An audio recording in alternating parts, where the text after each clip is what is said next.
better. If you have experience, we are happy to help you. If you are non-experienced, also we are happy to help you.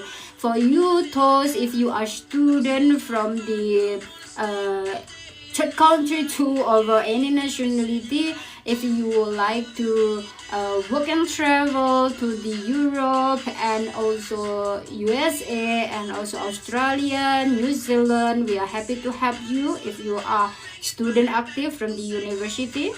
Okay, and if you are just graduate and you don't have any experience, you don't have any skill yet, it's also no problem. You can just follow my here my profile. So next I will help you how to get a job in Europe just for fresh graduation.